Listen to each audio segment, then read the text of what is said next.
दुनिया जब सोई हो तुम जाग जाते हो, पहले रब के सामने तुम हाथ उठाते हो, फिर मखलूक की खिदमत में तुम झुक जाते हो।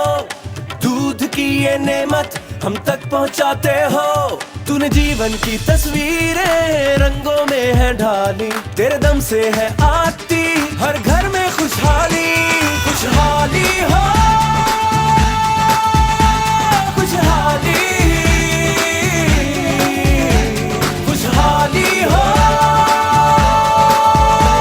खुशहाली।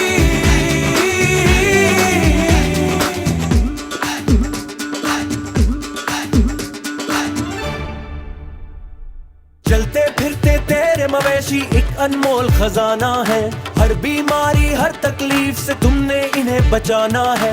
याद है रखना तुमने अपनी पैदावार बढ़ाना है, आगही और इल्म के हर पहलू को अपनाना है। हो जो सेहतमंद कौम समझो हमने मंजिल पाली। खुशहाली हो, खुशहाली, खुशहाली हो,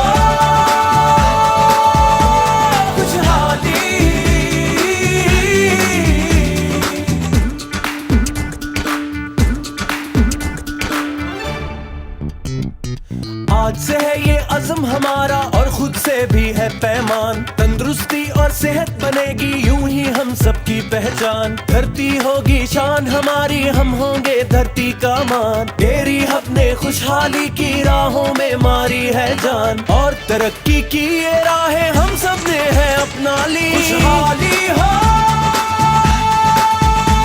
खुशहाली, खुशहाली हो,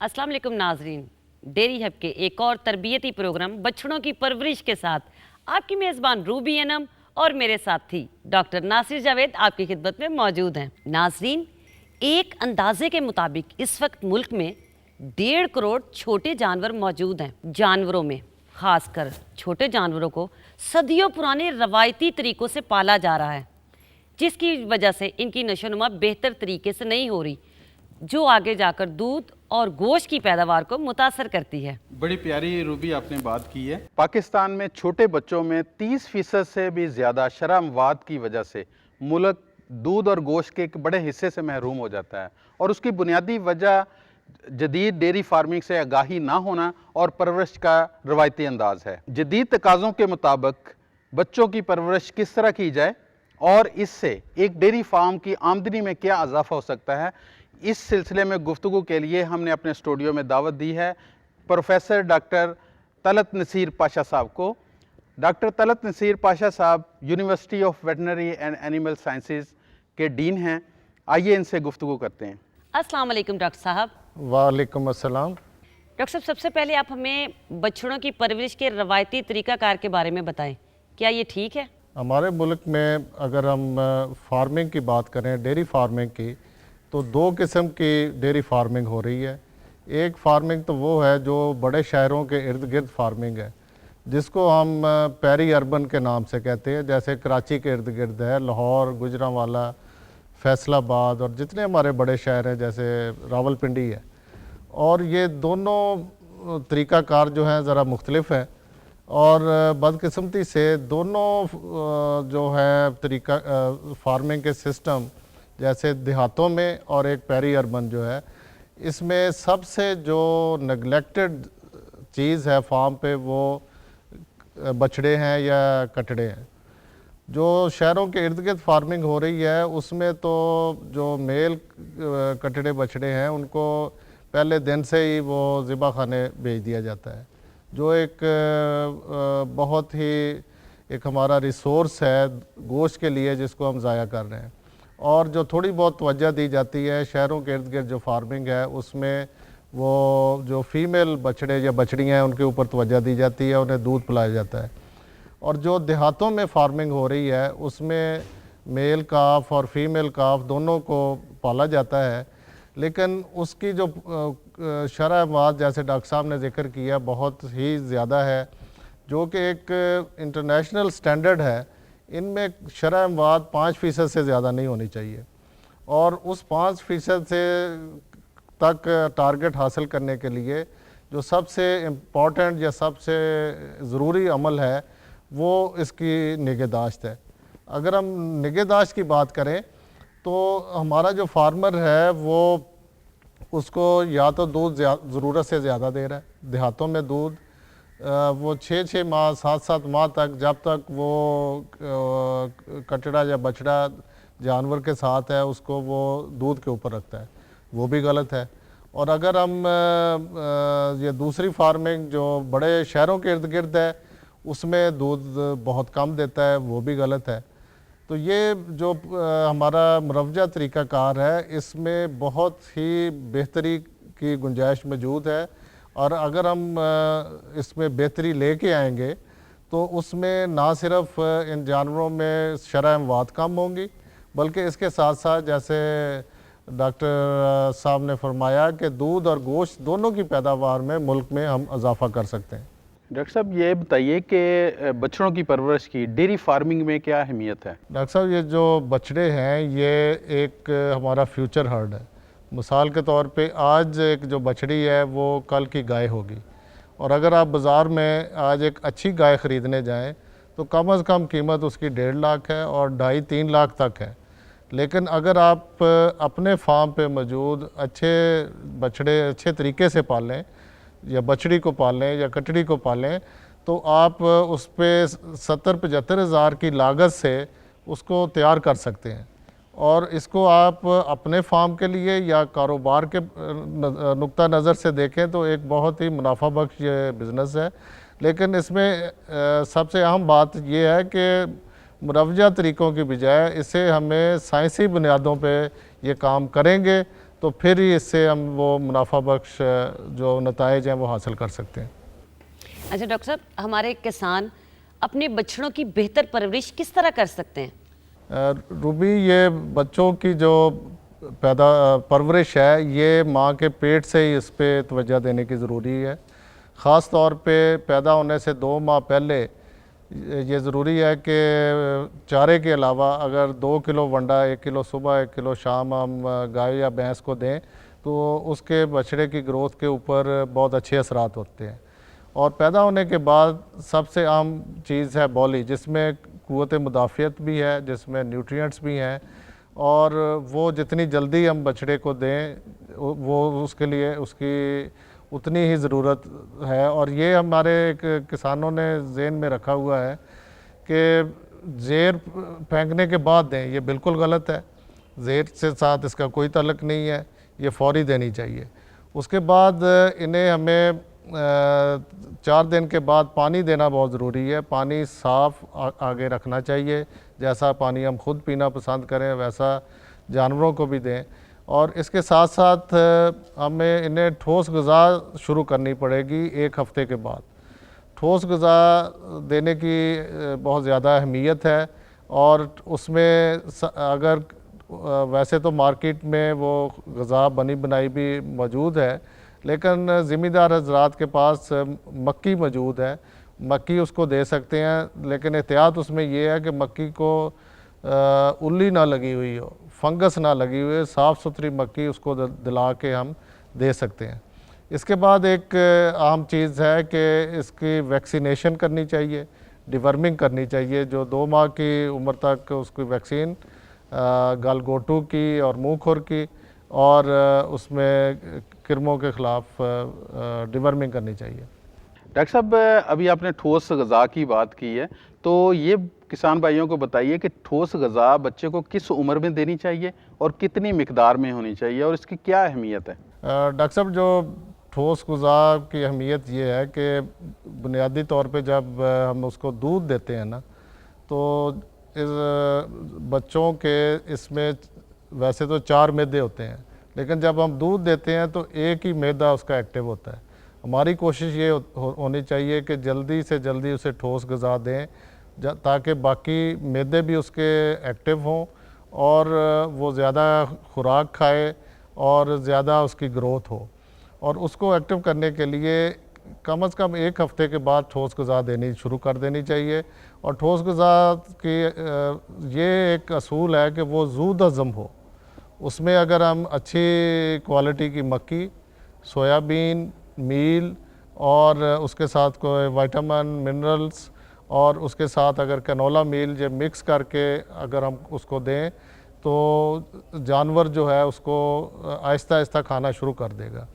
और इसमें एक चीज़ का ख्याल रखें कि जब जानवर रोज़ाना कोई 800 ग्राम के करीब ठोस ग़िज़ा खानी शुरू कर दे तो एक टाइम का उसका दूध बंद कर दें। और जब वो कोई 1100-1200 ग्राम शुरू कर दें खाना शुरू कर दे तो दोनों टाइम का दूध बंद कर दें।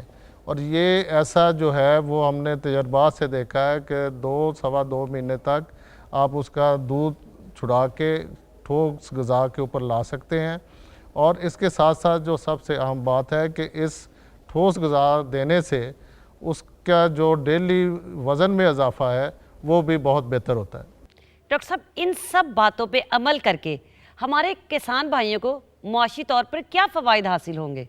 ये देखें, अगर जैसे मैंने अर्ज़ किया कि अगर तो हम बच्चों को सिर्फ़ दूध के ऊपर रखते हैं और 6-8 माह उसको दूध देते हैं तो उसमें एक तो उसका दूध का ख़र्चा बहुत है और उसके साथ साथ उसकी जो ग्रोथ है वो 250-300 ग्राम से ज़्यादा नहीं होती, जबकि एक दिन की, जबकि उसमें पोटेंशियल ज़्यादा ग्रोथ का है।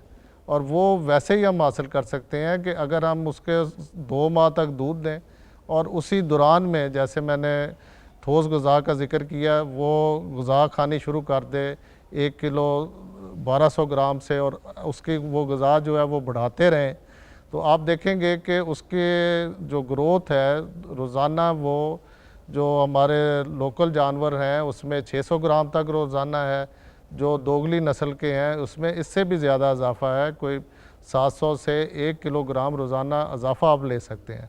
उसका फ़ायदा क्या हुआ कि अगर वो गोश्त वाले जानवर हैं तो आप उससे जल्दी गोश्त ले सकते हैं, अगर वो दूध वाले जानवर हैं तो वो जल्दी उसमें जवान हो जाएंगे, जल्दी वो उसमें आप इंसेमिनेशन कर लेंगे और जल्दी गाय या भैंस बन के एक फार्मर के लिए वो दूध का सोर्स बनेंगे। और अगर मजमूई तौर पे देखें तो इस सिस्टम से 10 से 12 हज़ार का एक फार्मर को फ़ायदा होता है सिर्फ उसके दूध कम करने से और ठोस ग़िज़ा देने से। आइए देखते हैं कि चौधरी अब्दुल हमीद और फजलू साइमा जी से बछड़ों की परवरिश पर क्या गुफ्तगू कर रहे हैं।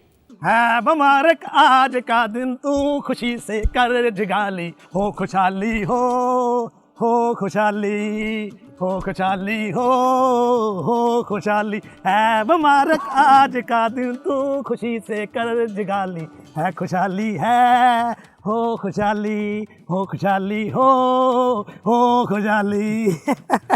और क्या बात है फजलू, आज तो बड़ा खुश नजर आ रहा है। क्यों जोई साहब, आपको खुशी नहीं हुई?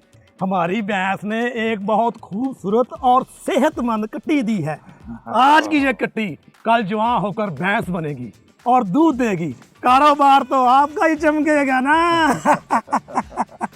और जोई साहब, मैं तो मुस्तकबिल में आपका एक बहुत बड़ा डेयरी फार्म देख रहा हूँ। और जोई साहब, इस खुशी में मैं मिठाई ले भी आया। शाबाश, इधर कर लड्डू खा मुझे। क्या हाल है चौधरी? और साइमा जी को मिठाई खिला। लेकिन किस खुशी में खाई जा रही है ये मिठाई? और साइमा जी, आज हमारी भैंस ने एक बड़ी खूबसूरत कट्टी दी है। अच्छा, हाँ जी। ये तो बड़ी अच्छी खबर है। गोली वगैरह पिलाई उसे? अभी कल साइमा जी, पहले हमारी भैंस जेर फेंक ले, फिर कट्टी को बोली भी पिला देंगे। हाय हाय, ये क्या कर रहे हो चौधरी? फौरन बोली पिलाओ। लेकिन साइमा जी, सदियों से तो ऐसा ही होता है। चौधरी साहब, सदियों पहले लोग पत्ते पहनते थे, आप भी पत्ते पहने, लेकिन पत्ते पहनने के बाद डंगरों के पास ना जाइए। चौधरी, समझदारी की बात यह है कि जेड़ फेंकने से पहले ही बोली पिला देनी चाहिए। साइमा जी ठीक है, मैं कटी को बोली पिला देता हूँ, लेकिन ये बात जरूर बताएं कि ऐसा करना क्यों जरूरी है। डॉक्टर के मुताबिक कुदरत ने बोली में बछड़े की बीमारी के खिलाफ लड़ने और ग़िज़ा हजम करने की सलाहियत रखी है। अच्छा। खाली भैंस का दूध काफ़ी नहीं, बछड़ा जब 4 दिन का हो तो उसे पानी भी पिलाना चाहिए। वाह वाह साइमा जी वाह, आपके मशवरे हमेशा मेरे बड़े काम आते हैं। हाँ। और बछड़ा जब 1 हफ्ते का हो तो उसे ठोस ग़िज़ा यानी चारा मंडा शुरू करवा देनी चाहिए। और बछड़ा जब 2 हफ्ते का हो तो उसे पेट के कीड़ों की दवा और हिफाजती टीके भी लगवाने चाहिए। बिल्कुल ठीक है साइमा जी, मैं अपनी कटी को बोली पिला देता हूँ, लेकिन ये बताएं कि हमारे यहाँ जानवरों का डॉक्टर बैठता किधर है? ये हमारे पिंड के साथ वाले शहर में और कहाँ। लो 10 हो और मुझे पता ही नहीं। चौधरी साहब, साइमा जी की बातें सुनकर ना मुझे एक सोच आ रही है। सोच? हाँ जी। सोचना तेरा कम तो नहीं, फिर भी तू बता के क्या सोच रहा था? साइमा जी अगर कहती हैं कि डॉक्टर इतना करीब है तो मैं सोचता हूँ कि आपका एक मुकम्मल चेकअप ना करा लूं।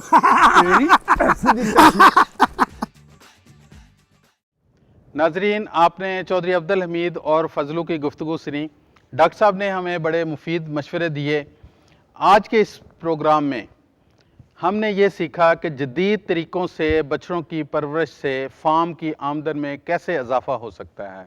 सबसे पहली बात जो हमने सीखी कि जानवर को पैदाइश के फ़ौरी बाद बोली देना बहुत ज़रूरी है और चौथे दिन से उसको पानी देना, 6 दिन की उम्र में उसको ठोस ग़िज़ा पे लेके आना, ये बच्चे की सेहत और फार्म के मुस्तकबिल की ज़ामन है।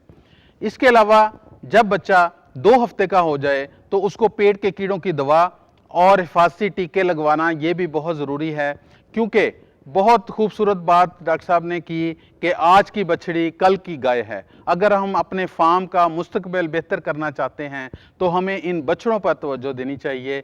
इससे हमारी आमदन में भी इजाफा होगा और हमारा फार्म भी बेहतर बन सकेगा। डॉक्टर साहब, आपकी तशरीफ़ आवरी का बहुत बहुत शुक्रिया। बहुत शुक्रिया जी। और इसके साथ ही हमारा आज का प्रोग्राम अपने इख्तिताम को पहुंचता है। डॉक्टर नासिर और रूबी अनम को इजाज़त दीजिए। डेयरी हब के एक और तरबियती प्रोग्राम के साथ फिर आपकी खिदमत में हाजिर होंगे। तब तक के लिए इजाज़त दीजिए। अल्लाह हाफिज़।